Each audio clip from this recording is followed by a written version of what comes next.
바로와 그의 모든 신하가 이 일을 좋게 여긴지라. 바로가 그의 신하들에게 이르되 이와 같이 하나님의 영에 감동된 사람을 우리가 어찌 찾을 수 있으리요 하고 요셉에게 이르되 하나님이 이 모든 것을 네게 보이셨으니 너와 같이 명철하고 지혜 있는 자가 없도다. 너는 내 집을 다스리라. 내 백성이 다 네 명령에 복종하리니 내가 너보다 높은 것은 내 왕좌뿐이니라. 바로가 또 요셉에게 이르되 내가 너를 애굽 온 땅의 총리가 되게 하노라 하고 자기의 인장 반지를 빼어 요셉의 손에 끼우고 그에게 세마포 옷을 입히고 금사슬을 목에 걸고 자기에게 있는 버금 수레에 그를 태우매 무리가 그의 앞에서 소리 지르기를 엎드리라 하더라. 바로가 그에게 애굽 전국을 총리로 다스리게 하였더라. 바로가 요셉에게 이르되 나는 바로라. 애굽 온 땅에서 내 허락이 없이는 수족을 놀릴 자가 없으리라 하고 그가 요셉의 이름을 사브낫 바네아라 하고 또 온내 제사장 보디베라의 딸 아스낫을 그에게 주어 아내로 삼게 하니라. 요셉이 나가 애굽 온 땅을 순찰하니라. 아멘. 우리 창세기 41장 요셉의 그 반전, 그 인생의 반전의 계기가 되는 사건이 41장의 기록입니다. 인생을 살다 보면 반전의 계기가 있잖아요. 되게 인생을 일컬어서 문학 작품에서도 보면 기승전결로 표현하는 경우가 많아요. 그 기라고 하는 것은 이제 일어난다는 것이고 그게 어떤 하나의 발단이 되는 것이죠. 그것이 이제 점점 승하여 전이라고 하는 건 반전이 되는 거예요. 그 반전, 그 다음에 이제 결론에 이르게 되는 건데 그 기승전결 네 단계 중에서 제가 좀 가장 주목하는 부분은 전에 해당되는 거예요. 그런 반전은요, 우리가 생각하지 못했던 아주 급반전하는 거. 그게 이제 잘 되는 쪽으로 반전할 수도 있고 안 되는 쪽으로 반전할 수도 있고.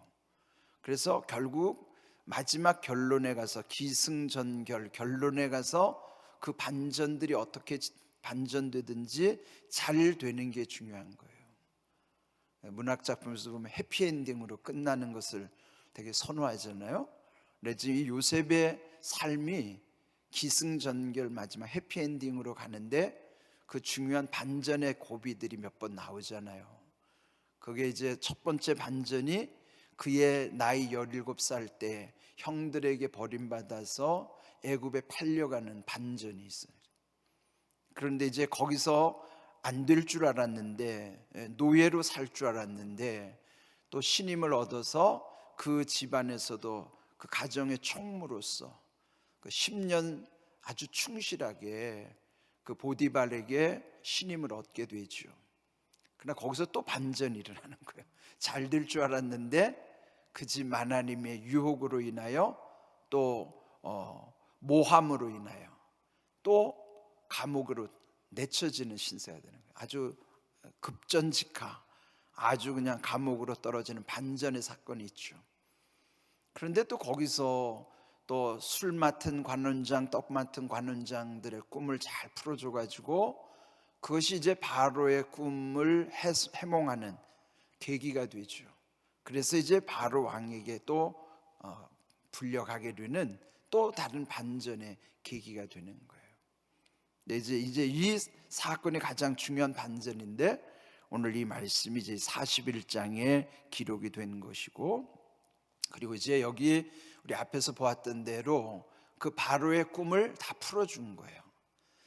그 7년 풍년 후에 7년이 극심한 흉년이 될 것인데 그의 대비책을 잘 세워야 된다.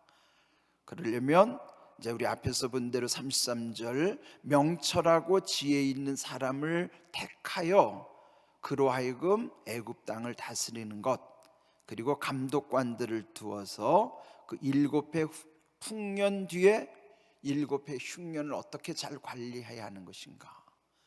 오늘날로 말하면 아주 중요한 국책 사업이 된 거예요.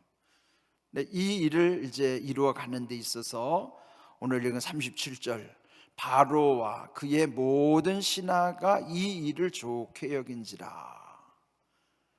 이제 그 꿈을 잘 풀어준 것에 대해서 그 왕뿐만 아니라 모든 그에 함께한 신하들도 흡족하게 여기게 된 것이죠. 그리고 38절, 바로가 신하들에게 명하기를 이와 같이 하나님의 영에 감동된 사람을 우리가 어찌 찾을 수 있으리요. 왕도 이 요셉이 보통 사람이 아닌 것을 이제 알게 된 거예요. 그래서 그의 입으로 말하기를 하나님의 영에 감동된 사람. 이제 이걸 우리 표현을 하면 어떻게 하겠어요? 성령 충만한 사람이죠. 요즘 오늘 우리에 적용한다면 성령 충만한 사람인 거예요. 그래서 그가 말하는 것, 또 그가 해석해 준 대로 이제 이 앞으로 있어질 일을 어떻게 대비해야 될 것인가, 그것에 대한 해결책, 일명 솔루션을 이제 왕이 찾게 된 것이죠. 이 사실이 중요한 것입니다. 내가 누군가에게 입으로 알려준다고 되는 게 아니라 내 주변의 사람들, 특별히 믿지 않는 사람들이 마치 바로와 그 신하들이 이 요셉을 알아본 것처럼, 또 하나님의 영에 감동된 사람이라고 감동한 것처럼, 우리도요, 그게 뭐 자기가 의도적으로 해서 되는 건 아니에요. 여러분 항상 기억해야 될 것은요, 사람들은 우리 앞에 있는 모습을 이제 첫인상으로는 앞모습을 보죠. 그런데 유심히 생각해야 될 것은 사람들은 그 다음에는 우리의 뒷모습을 봅니다. 대개 첫인상을 볼 때만 앞에서 이렇게 보는 것이고, 그 다음부터는 우리의 뒷모습을 유심히 보는 거예요. 뒷모습은, 자기 뒷모습의 특징은 뭐예요? 자기만 못 본다는 거죠. 자기만 못 보고 모든 사람은 다 보고 있어요. 그러면 이 요셉이 이렇게 그 바로나 다른 사람들에게 그 모습이 어떠한 것인가를 의도적으로 알려준 게 아니잖아요. 다만 요셉은 오직 하나님과만 대면하는 거예요. 하나님께 집중하니까 그의 삶을 다른 사람들이 다 보는 거예요. 그렇다면 우리가 내가 어떤 사람이라고 광고할 필요도 없이, 남들이 나를 어떠한 사람이라고 바라보려고 하는 그런 마음을 갖지 말고, 그저 우리는 늘 주님만 바라보면 다른 사람들은 내 뒷모습을 보는 거예요. 그래서 내가 늘 주님만 바라보면 내 뒷모습은 항상 이와 같이 다른 사람들에게 영향을 미치게 돼 있어요. 뒤를 바라볼 필요가 없어요. 우리는 뒷모습이 어떻는가 보여주지도 않지만 오직 주님만 바라보면 내 뒷모습은 아름다운 거예요. 내 뒷모습이 아름다울 수 있는 비결은 오직 주님을 바라보는 거예요. 뒤를 신경 쓸 필요가 없어요.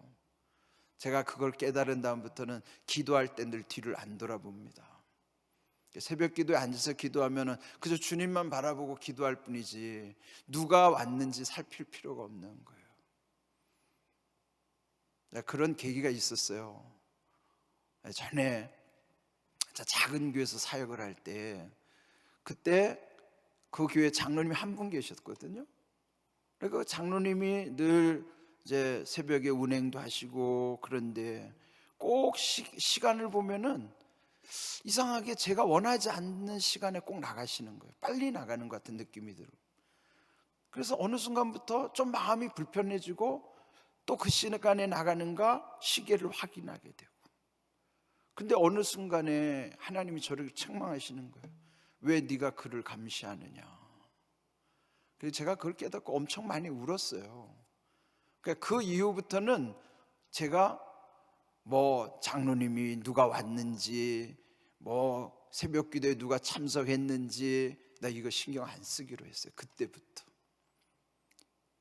예배 때도 마찬가지예요. 누가 왔는지 이렇게 신경 쓰면요, 제가 하나님 앞에 참된 예배자가 되지 못해요. 감시자, 관리자가 되면서부터는 마음이 불편해져서 오지 않는 사람에 대한 미운 마음도 생기고 그래요. 그럴 필요가 없죠. 그저 오직 나는 주님만 바라보면 되는 것이지 내가 왜 누구를 감시하고 관리해야 되는가? 하나님이 우리에게 원하시는 건 참된 예배자의 삶을 원하시는 것이지 왜 자꾸 남에게 신경 쓰냐 말이에요. 그러니까 주변에 자꾸 그래, 누가 저한테 들리는 말이에요. 누가 안 나왔다고 말한대. 새벽 기도에 어떤 장로님이 안 나왔다고 누가 말해. 나는 그래서 누가 말하는 사람이 이상한 거예요. 아니 자기가 주님만 바라보면 되지 왜 누구 장로님이, 누구 권사님이 누가 안 나왔다고, 아니 왜 그걸 신경 써요? 그러면 그 사람은 되게 관심 있는 것처럼 보일지 몰라도 하나님은 그렇게 생각 안 해요. 저도 그렇게 살았어요.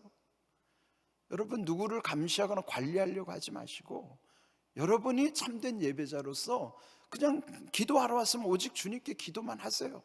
누가 왔는지 안 왔는지, 어떤 장로님이 왔는지 안 왔는지 왜 그걸 여러분이 출석 체크하세요? 하나님 기뻐하시지 않습니다. 오직 하나님께만 집중하세요.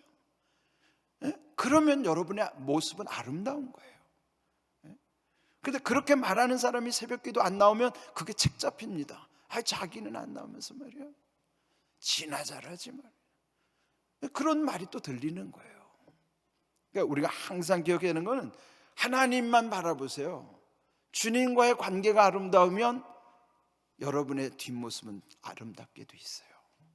자꾸 우리가 다른 데 신경 쓰니까, 그리고 자꾸 그걸 자기가 뭔가 관심 있는 것처럼 남들에게 그런 걸 과시하려고 하다 보니까 자기도 모르게 거기에 또 그 덫에 걸리는 거예요. 항상 주님만 바라보시고, 그래서 이 요셉이 하나님만 바라보니까 이렇게 주변 사람들이 그를 칭찬하게 되는 것입니다.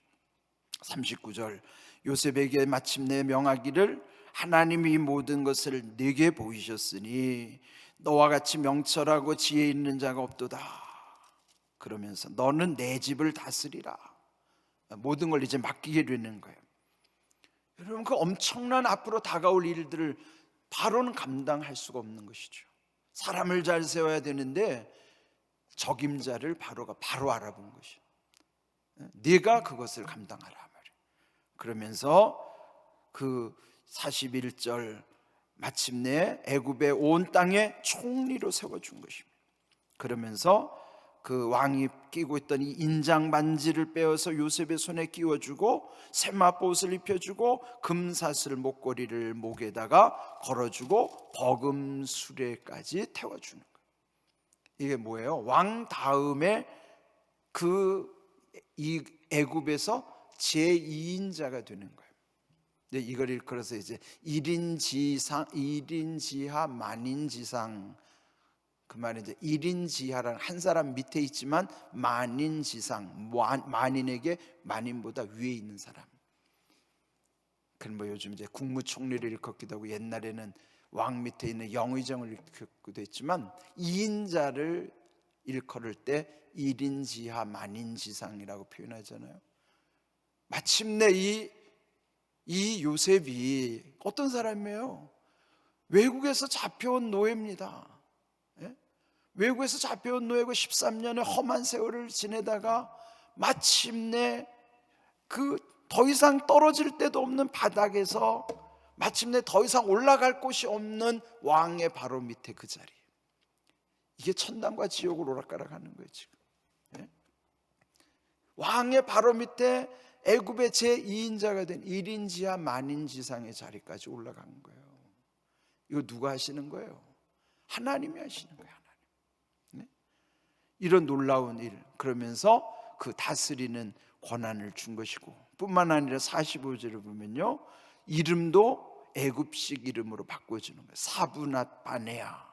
그 뜻에 대해서 설명은 없지만 어찌하든지 그 생명과 죽음의 권세를 가진 신과 같은 존재라. 뭐 이제 리빙 바이블 영어 성경에서는 그렇게 그 이름을 번역하고 있어요. 그러나 어쨌든 이 왕이 이름을 하사한다고 하는 것은 그 자체로도 엄청난 영광이잖아요.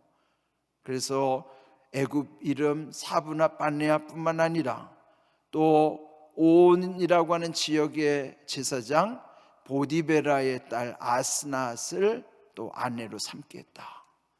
그러니까 뭐 한 번에 다 해결된 거예요.